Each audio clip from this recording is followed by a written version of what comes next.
Hello चले इसके बाद एक शानदार पुरस्कार और जो हमारे गार्जियन स्वरूप माननीय जो बीज भंडार शशि भैया है उनसे मैं आग्रह करूंगा कि आप हमारे थोड़ा देर के लिए रंगमंच के पास आ जाए। जो शशि भूषण भैया है उनसे मैं बार बार आग्रह करूंगा कि आप हमारे रंगमंच के पास पल भर के लिए आए। और चले एक शानदार पुरस्कार माननीय अशोक कुमार की तरफ से आया है और मिस बरखा जी भैया का कहना कि क्या खूब चमकता है आपका कान का बाल, क्या खूब चमकता है आपका कान का बाला, और अल्लाह न करे कि और पैदा आपका चमके। मैं चाहूंगा सरकार से हल हल कि हमारा कमरा में साड़ियां कि हमारा कमरा में साड़ियां दिलवा के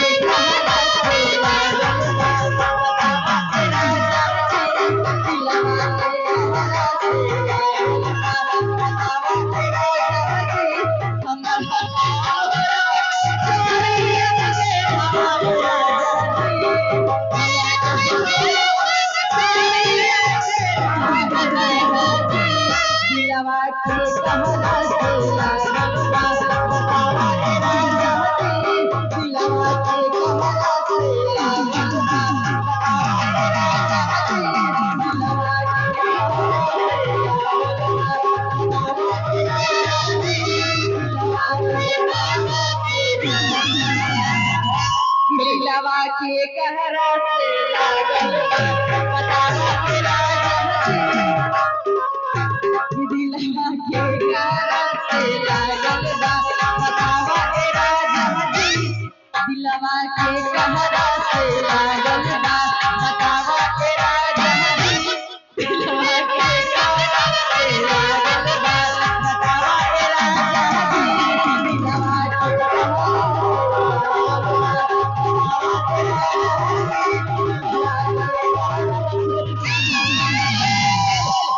दिलवा के करा से लागल बतावे राजा जी। इसके बाद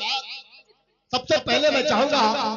कि अगर दुल्हे साहब नहीं होते तो हमारे और आपके बीच दोस्तों मुलाकात देते, इसलिए मैं चाहूंगा सबसे पहले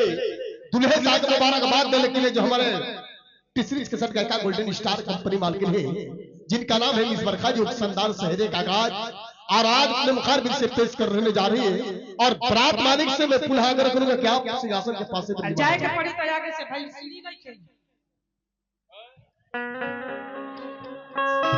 सीढ़ी खोलवा दे तनी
मेरा बेटा